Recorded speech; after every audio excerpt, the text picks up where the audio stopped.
This is Driving Solutions, exclusively on CBTNews.com.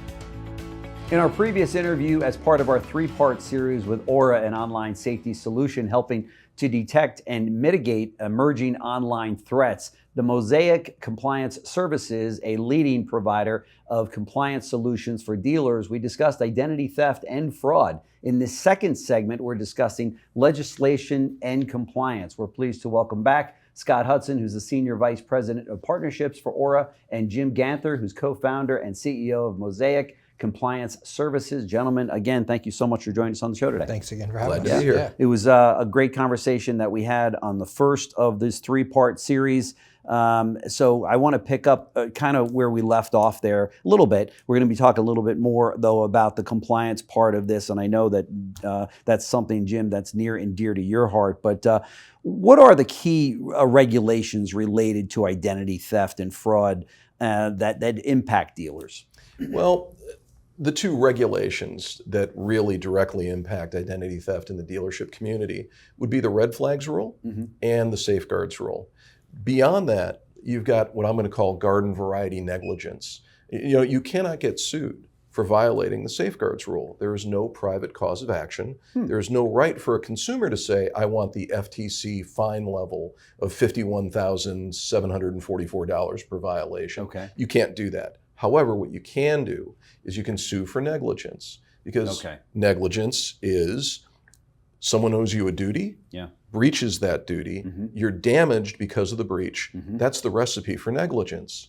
Dealers have a duty to protect your data. They have a duty to follow the safeguards rule and the red flags rule. And if they don't, they've breached that duty, you've been damaged, you sue them for negligence.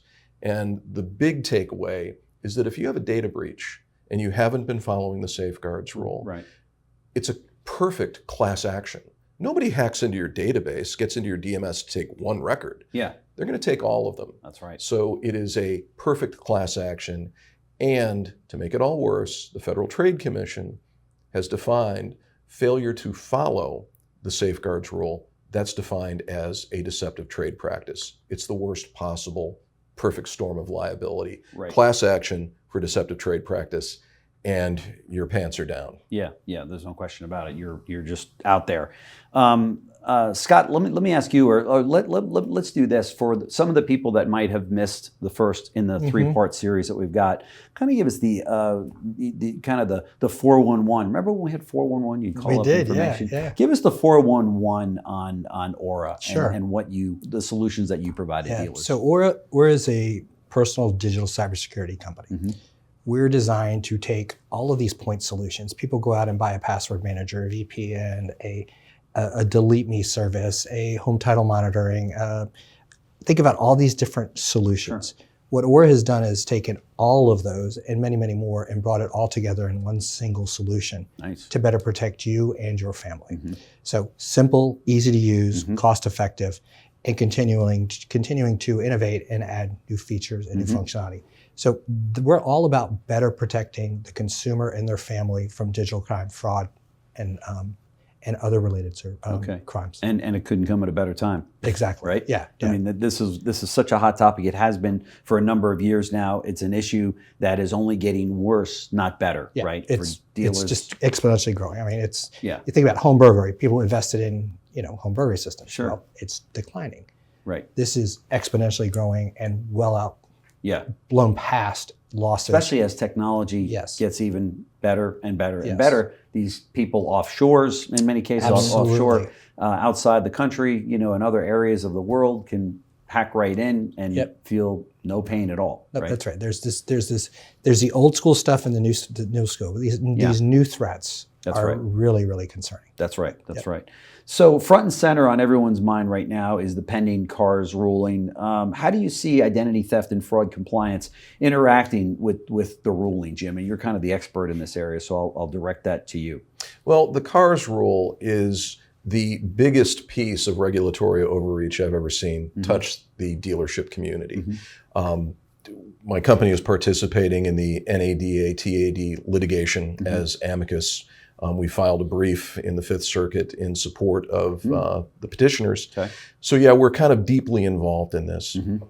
The CARS rule doesn't specifically address data security at all. But what the CARS rule does, when it becomes effective, we don't know what form it will take, but everyone assumes that the CARS rule is going to go live at some point in some form. Right.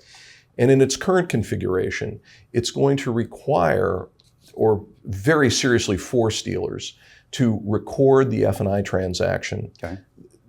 It can be done well, it can be done poorly, but however it is done, when you record the F&I transaction in order to prove what happened in oral negotiations, did you get express informed consent, you're creating the most dangerous data record in the entire dealership.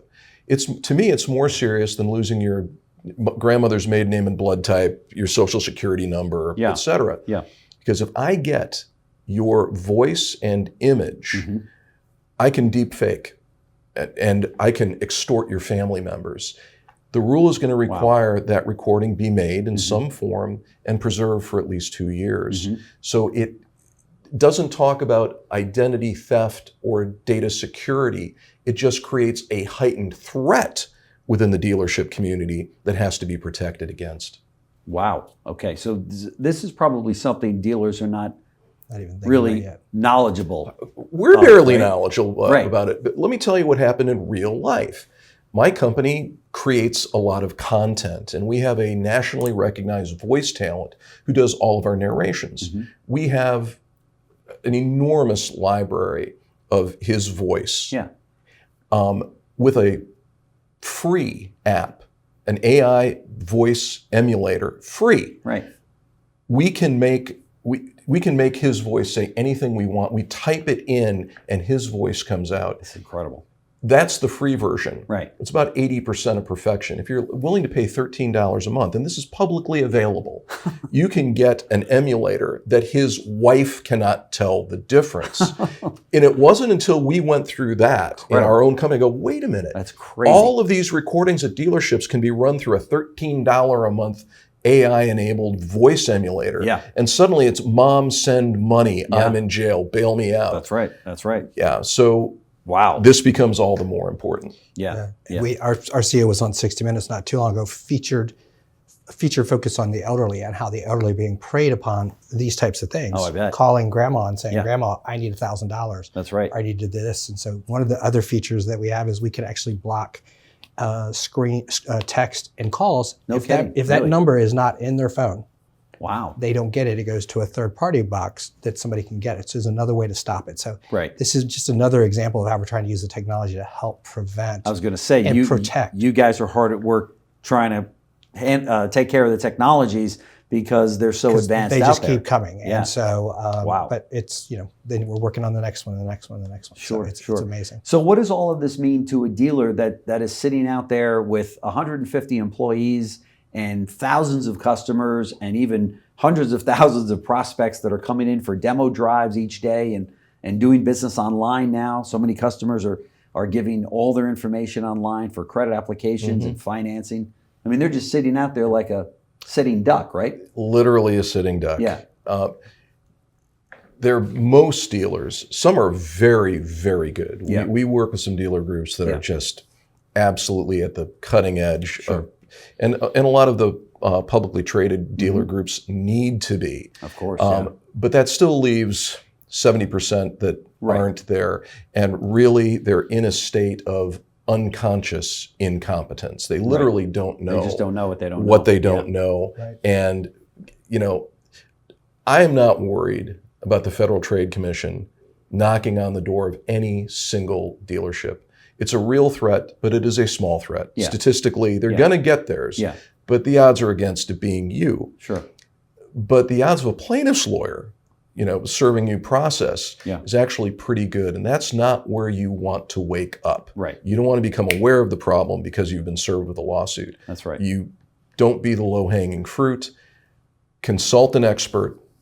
Like I said, my company is out there and we have competitors. There is no shortage of compliance consultants out there. Find one. Right. Doesn't have to be us. Yeah. Just find one. Right. You'd like it to be you, though. I think that would be nice. I've got 5 daughters to marry off. I'm paying for 2 weddings this year. Oh Come to me.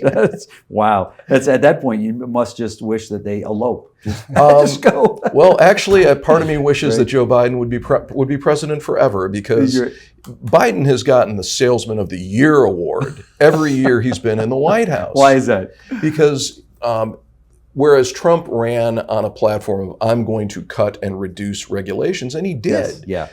Biden was undoing that, moving it in the other direction. Right. So a year ago, 2 years ago, with the revisions to the safeguards rule, our revenues bumped up by 50% because of that rule. Wow. The cars rule, like I said, we anticipated before it was stayed a $4 million bump to our bottom line, because we know what it costs to comply. Yeah. The Federal Trade Commission said it wouldn't cost dealers a thing. They're delusional. Oh my gosh. We're in the business. That's crazy. It's going to cost dealers, we believe, $1,500 approximately per rooftop per month. Multiply that by 80,000 dealers in this country. Wow. And it adds up. So that really is what the pain for not doing this right? Correct. Yeah. I mean, it's as you said earlier, it's way easier to pay up front and get it covered than it is to try to play catch up and pay literally millions of dollars, or what could be millions of dollars, right? Scott Hudson, Senior Vice President of Partnerships for Aura, and Jim Ganther, who's the co-founder and CEO of Mosaic Compliance Services. Thank you both for joining me on Driving Solutions, exclusively here at CBT News. In our final segment, we'll be discussing how compliance can become a revenue generator. This is not something you're going to want to miss, because you can get your dealership covered, you can get your customers covered, and at the same time, you can make a few bucks doing it. So stay tuned for that segment. Thanks. Thanks for watching Driving Solutions, exclusively on CBTNews.com.